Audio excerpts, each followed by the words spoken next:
Hello viewers, Assalamu alaikum. How are you all?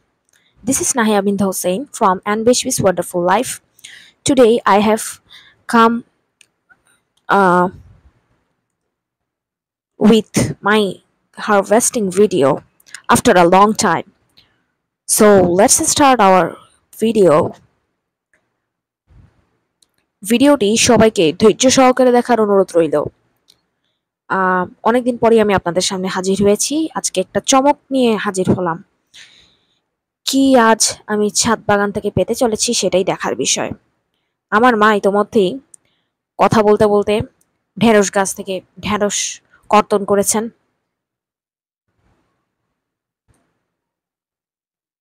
মাশাআল্লাহ, এবারে ঢেঁড়সের বাম্পার ফলন হলো। আমাদের এই এলাকায় সাধারণত পরিস্থিতি অর্থাৎ আবহাওয়া প্রতিকূলে থাকে প্রায় সময়, অর্থাৎ গরমের সময় বেশি গরম পড়ে, শীতের সময় বেশি শীত পড়ে, যার কারণে এখানে ফসল ফলানো সম্ভব হয়ে ওঠে না সব সময়।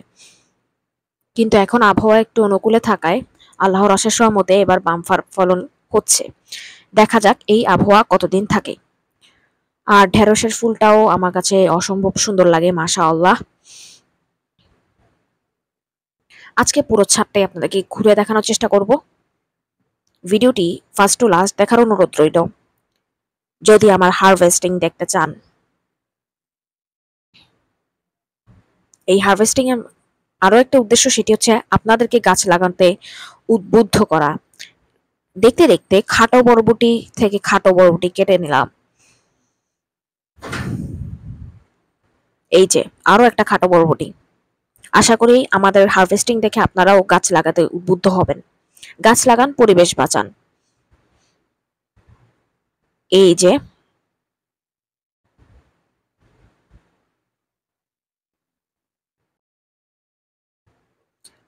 আমাদের ছাদ বাগানে বেশিরভাগই সবজি।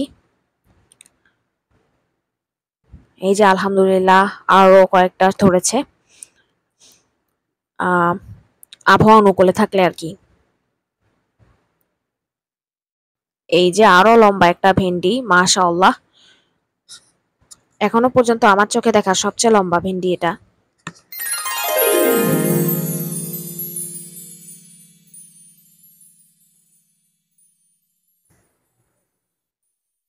এই যে এবারে ভেন্ডির বাম্পার ফলন হয়েছে, মাশাআল্লাহ।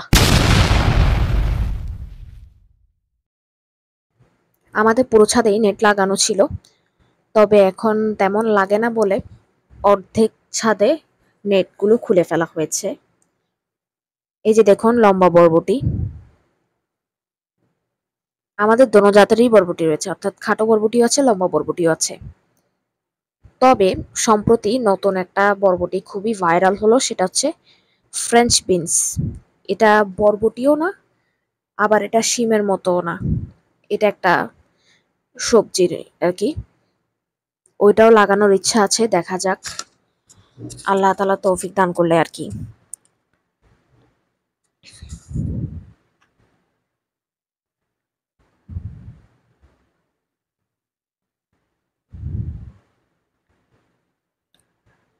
আরো একটা কথা জানিয়ে রাখি, সেটা হচ্ছে আমাদের কিন্তু বাজার থেকে শাক কিনা লাগে না। এখানে আমাদের যেসব শাক মানে শাক লতা পাতা আছে, এখান থেকে আমরা শাকের চাহিদাটা মিটিয়ে ফেলতে পারি। তো বাজার থেকে আর আলাদা করে আমাদেরকে শাক কিনা লাগতেছে না, এটা কিন্তু প্লাস পয়েন্ট। কারণ বাজারের শাকে তো মানে প্রতিদিন প্রতিদিন যতদিন পর্যন্ত না ওটা বিক্রি হচ্ছে ততদিন পর্যন্ত ওটার ফরমালিন দেওয়া থাকে, তো বিষয়টা বুঝতে হবে। আর আমরা এখানে অর্গানিক খাচ্ছি। আমাদের সকলের উচিত গাছ লাগানো, এতে করে যেমন আমরা অর্গানিক সবকিছু খেতে পারবো, তেমনি করে আমরা অক্সিজেনও পাবো বেশি করে। তাছাড়া আমাদের যে প্রাকৃতিক দুর্যোগের যে হুমকি থাকে ওইটা থেকে আমরা রেহাই পাবো।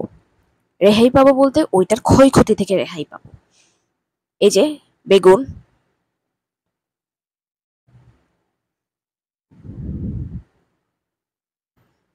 কলমি শাক গাছ গুলা দেখিয়ে দিলাম।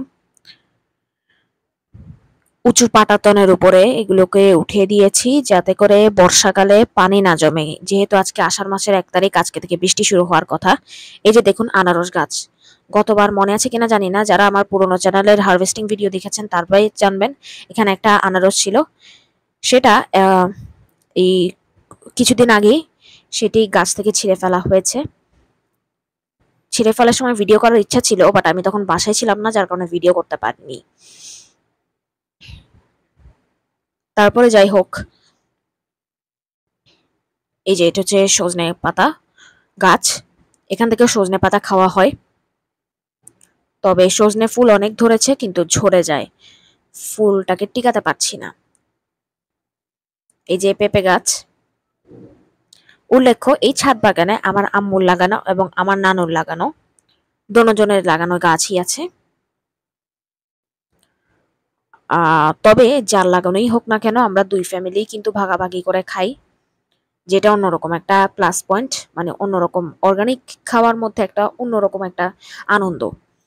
এটি হচ্ছে নয়নতারা, মশারির নিচে রেখে দেওয়া হয়েছে, তার কারণ ফুল পাতাগুলি সব কবুতর খেয়ে নিয়ে যায়। এখানে আমাদের এলাকায় কবুতরের সংখ্যা বেশি, যার কারণে এটা একটা সমস্যা। তারপরে মসরোজ বা পুর্তুলিকা টাইম ফুল যেটাকে বলে, তারপর আরো অসংখ্য গাছ আছে। আমার তখন বাজে 9:30, আমি ছাদ থেকে বেরিয়ে যাচ্ছি। লুকটা দেখে নিন, খুবই সুন্দর। আল্লাহ হাফেজ, আসসালামু আলাইকুম। ভালো থাকবেন, সুস্থ থাকবেন এই কামনা করছি।